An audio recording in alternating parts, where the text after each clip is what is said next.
days, No, mate. Jesus Christ, man. I ain't slept at all the last couple of days, man. Oh, mine. But I didn't have to fight. Fuck's sake. My abs a miracle of all miracles. But that's the difference between being a professional and... I never all the statements really like for the show and that. And they just phoned me up and was like, we did it. And I'm like, oh my God. I need to keep my hair for some reason.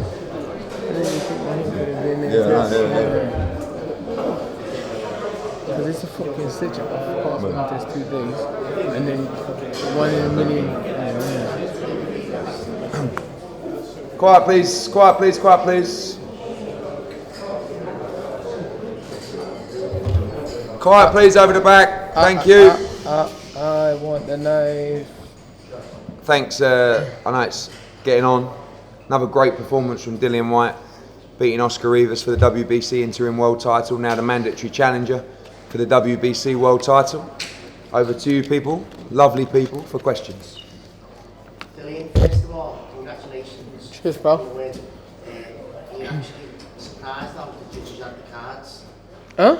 You surprised the way the judges had the Nothing surprised me in boxing, man. I've been around a minute now. Nothing surprised me in boxing. You know, these judges, some of these judges are crazy.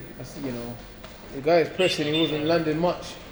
You know, I was out of the big punches, misses, I had my guard up and stuff. But it's boxing, man. You get the win, you move on, you just whatever in it, you know. And now that you've got the mandatory title, you're looking forward to getting in there and maybe getting that big fight what you've always wanted. Yeah, I am, but you know, that's a while away. You know, we've got to look what's next, and obviously I'll speak to my man here in the right, my team, and see where we're going next and what we do. Because we want to be busy, and I want to fight at this level. I would like to fight 4 or 5 times a year, but I can't unfortunately. So I want to be at least 2-3 fights a year. You know, I'm getting on a bit now, so I want to be busy. Yes. What do you think about Oscar Rivaz?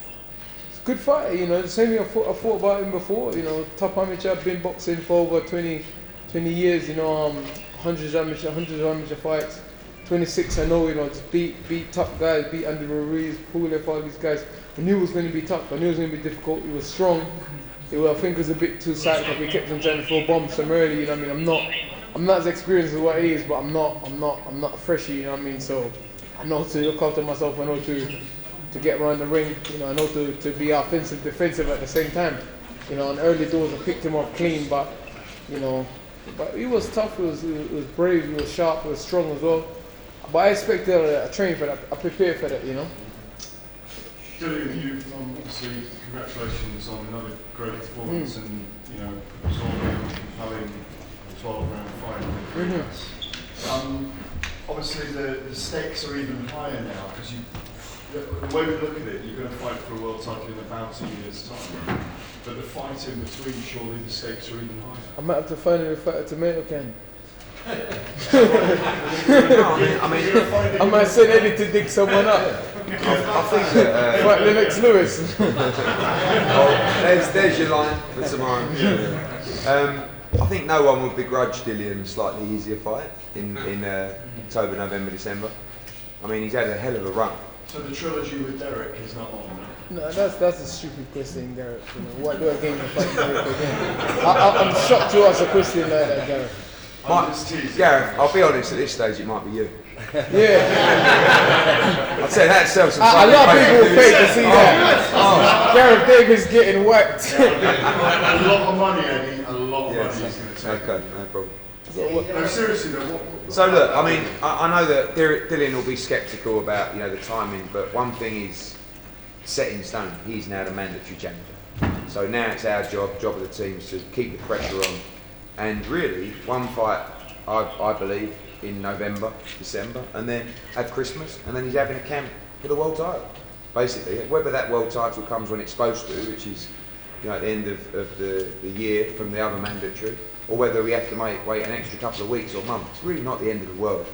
What we know now is that he will be getting a shot at the world title. Is there a chance that if someone like, they're talking about Luis Ortiz fighting Wilder, if he is injured, they can go? We're not going to just jump into, we need a proper camp, we need to train properly, we need to be strategic, you know what I mean? I'm not some second, you know what I mean, I'm number one for a reason, and I keep proving, so they're going to come to us correct, give us proper time to prepare, you know, but, you know, we need time to prepare for someone like that, because, you know, Deontay Wilder is long, he's rangy, we need time, we're not going to go into that fight at 4 week notice, no, we need proper time to prepare, and get everything done properly and correctly, you know. So then going back to the fight, obviously when you got the accounts, how did you pick yourself back up and say, come on, I've got it? Easy, I wasn't really hurt, you know, my coach always said to me, when you're moving along the ropes, don't cross your leg, but I learned the hard way today, you know what I mean? He always says to me, don't cross your legs, you know, like slide and glide and end up crossing my leg, but I was trying to cover the distance quick and I thought, I just crossed my leg, but it won't happen again. You know, but I wasn't hurt, I was strong. Yeah, I got hit and I got pushed over, but it's boxing, whatever gets in knockdown, do it, you know what I mean, you know. But I wasn't hurt, I got back up and I thought I won the rest of the round and I won every round after that. You know, and I said to him, no, you're going to see top level boxing as I got up. Dylan, how do you rate yourself right now in the heavyweight division? A few months ago you said you are fourth.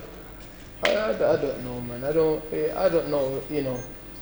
It's for you guys to decide. I fought top 10 guys. My last 5-6 fights have been top, and not just guys have been in the top 10 for 6 months. Guys have been in the top 10 for years. Lanus was in the top 10 for how many years? You know, Brown, all these guys. You know, Parker's world champion the fight before me. Lucas Brown was world champion.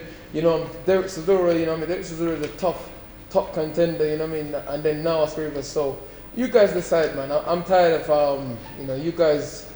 You know, went out there. I controlled a guy who was very experienced, been boxing longer than me. You know, outboxed him, hurt him. You know, got up from a knockdown. You know, you know, and I done my thing. So you guys decide where I'm at. You know, I'm not. You know, there you go. But there are times in the fight where, you know, we know what they're like naturally, where you wanted to get Yeah. terror. That's in my nature. You know, I'm a junkyard dog through and through.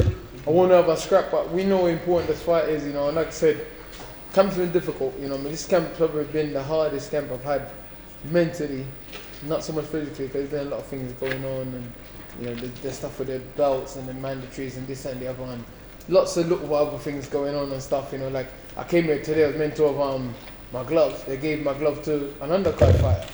I was like, what the hell is this? You know, a lot. You know, there's a lot of things that go on, but this is high level boxing. These things happen. You weren't wearing the gloves you were meant to be wearing. No.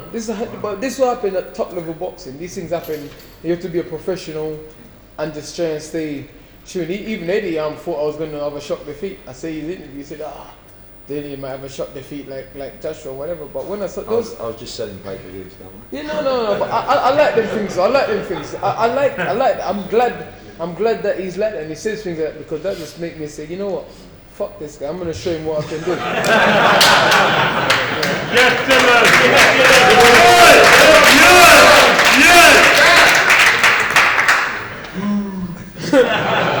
Not in a bad way, mate. Sorry. No, but that's my mindset. Cause I'm in a different zone. So when I see stuff, but it's great though, because if you said, Dylan's gonna wipe the floor with this guy, then, you know what I mean, it's good. I like being that person, you know. Remember that. Sorry? Great night for the heavyweights. Yes. Heavyweights fully fulfilled your expectations. Yeah, I mean, I thought Chisora was brilliant tonight. You know, I thought that, you know, genuinely, I thought he might lose that fight. I thought Southpaw still could look ready. I thought it was a great performance from Dave Price as well. I know a lot of people talking about Dave Allen's performance wasn't great, but I thought Dave Price boxed well. And I thought this fight was a real high-level heavyweight fight. Yeah, he was taken to hospital. I believe he has a broken orbital bone and damage to his tongue. He's undergone brain scans, which we believe isn't a major issue, and he's going to be okay. Yeah.